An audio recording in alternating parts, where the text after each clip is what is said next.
Okay, good day guys, no? Another repair na naman ang gagawin natin. Nandito tayo ngayon guys sa Talon, Las Piñas, no? Dito tayo ngayon nag-service. So ang problema nito guys, it's 52 error din ang problema nito, no? So talagang common problem ito guys ng Panasonic, no? Yung H52 error, no? So ang H52 error guys, ang problema kasi niyan lagi sa board, no?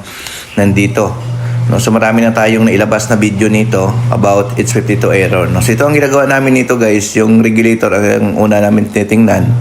Then operahan natin yung pinaka likod, no, para ma-check natin yung mga parts na nagko-cause ng H52 error, no.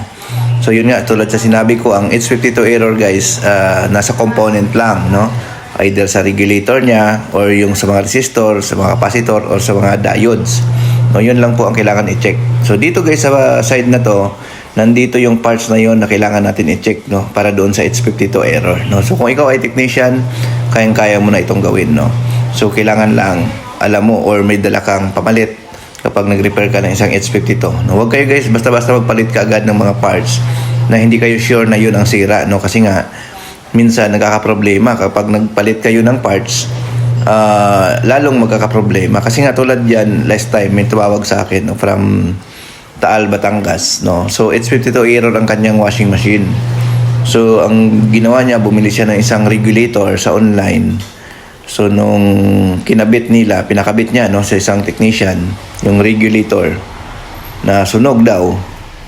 Nung kinabit na, hindi na nagkaroon ng power, no? Kasi ang regulator guys, connected yan siya doon sa power, no? So nagbibigay siya ng power supply, no? Yung regulator na yan, yung IC, no, na binablog natin last time, na yun ang pinalitan natin. So connected siya doon sa power supply, no? So ibig sabihin, pag mali yung regulator na ilagay nyo, magkakaroon siya ng no power, no?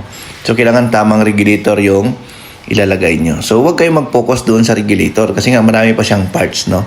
Doon muna kayo sa ibang parts, no. Ang repair nito, pwede kayo mag-try and error kung baguhan kayo. So huwag muna kayo doon sa regulator, no. Doon kayo sa mga diode, resistor, capacitor, i-check nyo muna yon, no. So yung area na nagkukos ng H52 ay maliit lang, no. Dito lang yan guys sa area na to, no. Ito lang naman yung suyudin nyo. Ayan. Konti lang guys ang inyong i-check dito, no. Yan. So yan, napakaliit na portion lang yan. So kung ikaw ay technician or electronics, kaya mo na ito gawin, no. So yan, inoperahan nga natin to para ma-check na natin to yung area na yan. Ayan. So ulitin ko, ang cost ng H52 error ay laging naka-plug sa outlet yung washing machine at yung overuse, yung sobrang gamit na walang pahinga. Maghapon naglalaba or sunod-sunod yung salang. Isa yan sa mga cost. Kung gusto nyong maglaba, pahingaan nyo naman kahit mga 30 minutes bago magsalang ulit para hindi mabilis masira ang inyong mga washing machine. Hindi lang sa Panasonic guys, kundi sa lahat ng brand. No, kapag yung washing nyo ay sunod-sunod yung salang, talagang masisira yan. Lagyan nyo siya ng pahinga bago magsalang ulit ng another batch. So yan.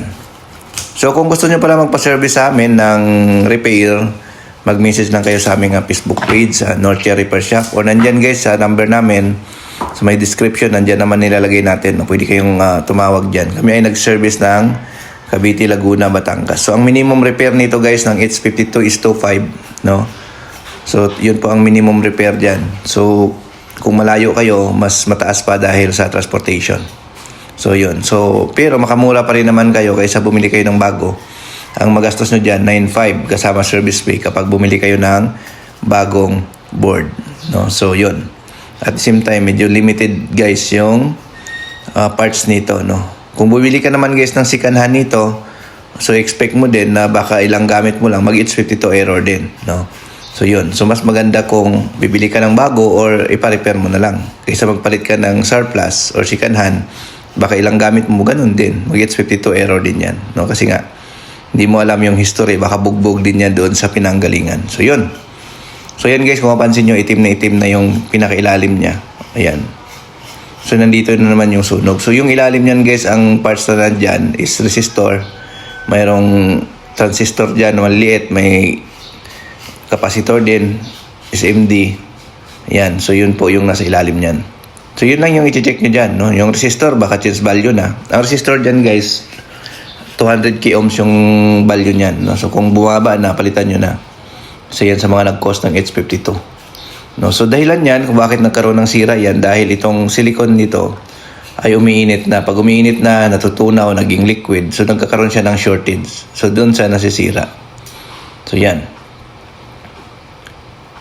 Ayan. So lagi lang kayo dapat may baon ng mga parts na pamalit para hindi masayang yung pag-repair nyo, no? Kasi kung wala kayong pamalit, guys, pwedeng hindi nyo ma-repair yan, no? Ayan. So ito nga, no? So nilinis muna natin yung silicone bago natin to i-test, i-check, no? Ayan. So ano natin muna to, no? Linisin muna natin. Ayan. So sa mga bagong technician dyan, huwag nyong kalimutan i-like and follow yung ating Facebook or YouTube para updated kayo sa aming mga upload, no? So kung ikaw ay baguhan pa lang, panoorin mo yung mga video natin, no? So pag naubos mo panood yan, sigurado ako expert ka na sa washing machine, no? So ang washing machine repair, guys, hindi siya small time, no? Marami na ngayon ang magwagamit ng mga washing machine. So ayan, testing na natin, guys, ayos na ito, no? Ayan. So after natin, nagpalit lang tayo dyan, guys, ng resistor, no? So yun, okay na yan, no? So yun lang yung problema niya, guys, dito sa issue na to, yung resistor. Nagpalit tayo dyan. Ayan. So yun, okay, no? Thank you, bye-bye.